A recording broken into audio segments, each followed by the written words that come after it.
Hi guys, long time no see. New moon in Taurus. Taurus is a sign that is ruled by Venus. Venus, the goddess of love, the goddess of the values. We talk about money and earthly things.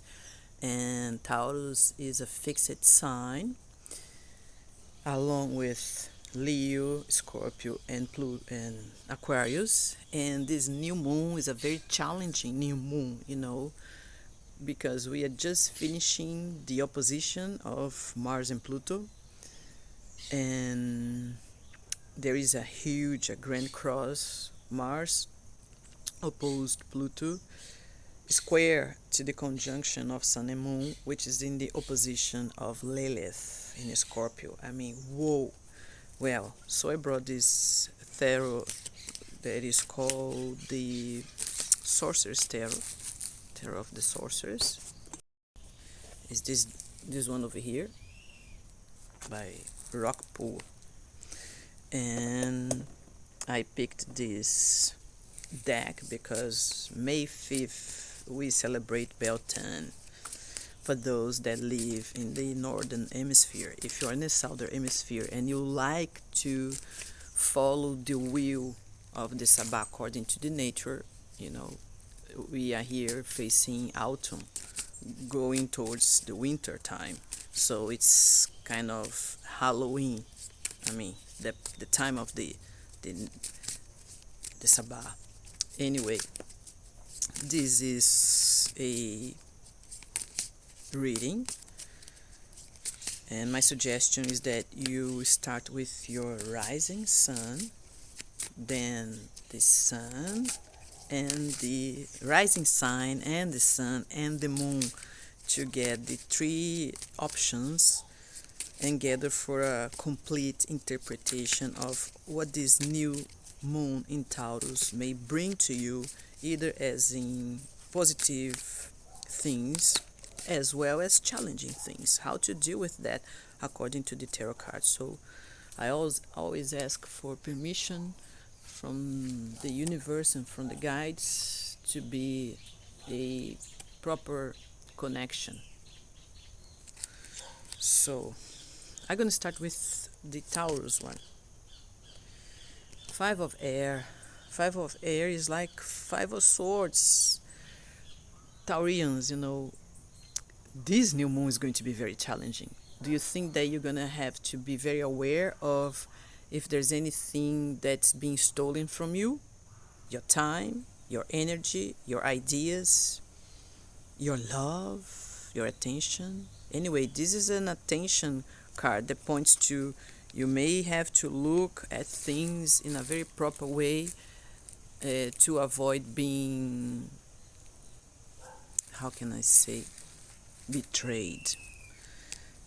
Gemini. Gemini, 10 of Cups, 10 of Water. Geminis are enjoying life with friends, and this new moon may be very good. There is a trine of Jupiter in Gemini and Pallas Athena in Aquarius.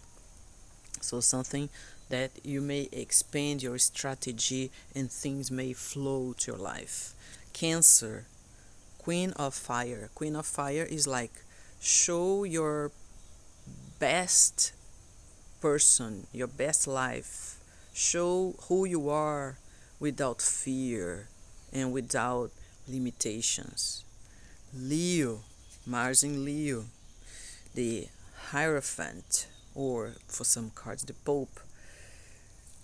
Leo people, you may need to use all your spirituality or your knowledge or your wisdom to go through these 30 days of this new moon in Taurus.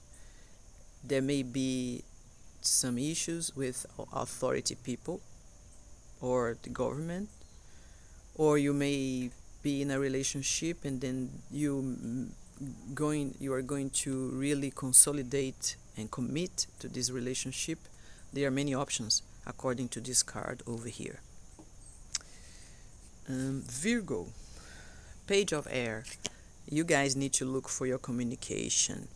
Virgo is ruled by Mercury, and through this process of new moon that leads to a full moon, there's going to be a full moon in Scorpio, May 12th, and this full moon, there is an almost exact, square of Mercury, 3 degrees and 46, 3 degrees and 46 minutes of Scorpio, and Pluto is 3 degrees and 48 minutes of Aquarius. Oh my God, so this card is basically like, watch out for your communication or your movements from one place to the other, but then try the best, speak from your heart in order for you to be understood. That's my advice, or the advice from the tarot card. And Libra, Knight of Fire or Knight of Wands, you may receive a warm proposal. That could be a promotion, that could be an invitation for a nice creative project, or something that's going to really spark your life, an invitation to spark your life. Then Scorpio, wow, the Sun. Whoa, Scorpio, the Sun is the most auspicious card, one of the most auspicious cards in the tarot deck. So maybe, all this huge grand square that starts in the new moon and the full moon in Scorpio, you may well, harvest everything that you have planted back in November 1st when the new moon in Scorpio happened. Check it out. Then Sagittarius, King of Earth. This is a very earthly and material card.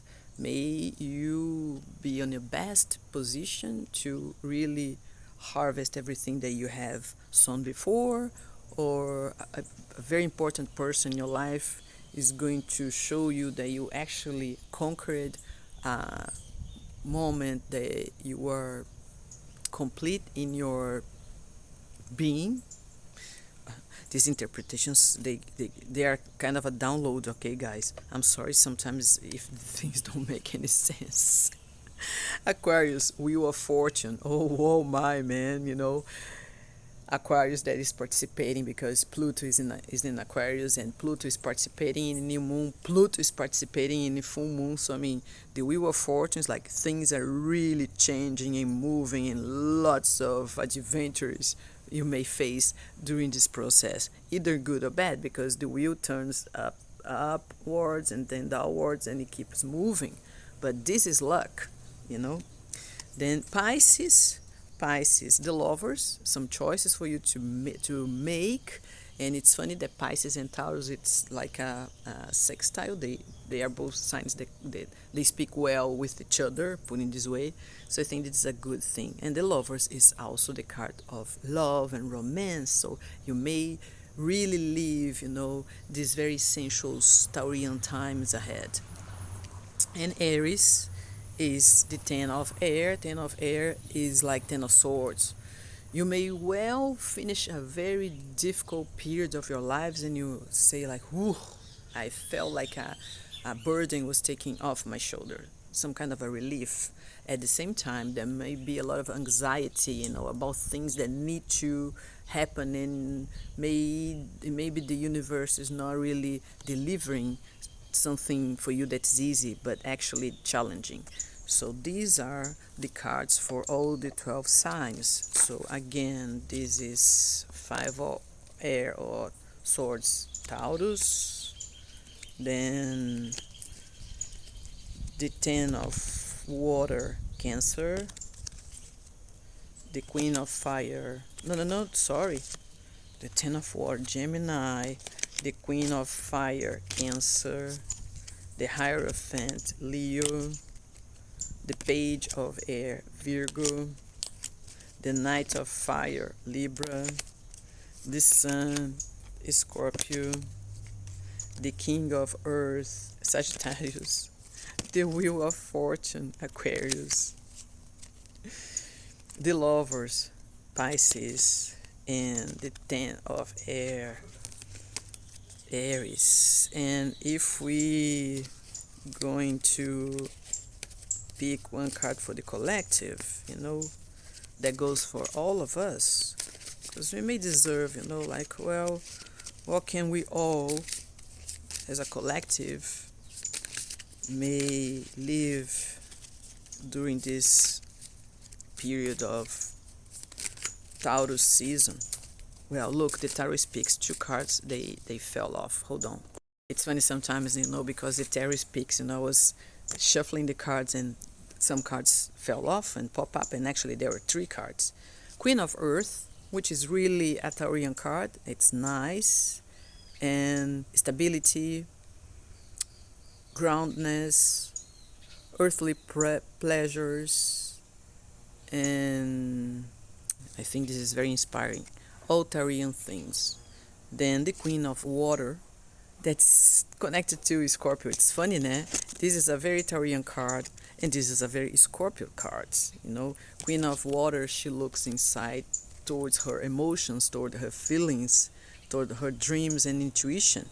And there was a third card that fell off, is the Eight of Swords. And the Eight of Swords is the kind of card that sometimes, like, we look at a problem and we imagine the problem and we picture the problem much bigger than it actually is. So maybe it's time for us to actually see things the way they are and try to tackle solutions. So I hope you enjoyed this video. I hope you enjoyed this reading. Leave in the comments below. What do you think about all of that? Does it resonate for you? Anyway, take care. May we all have this wonderful Taurian season. See you next time. Bye bye.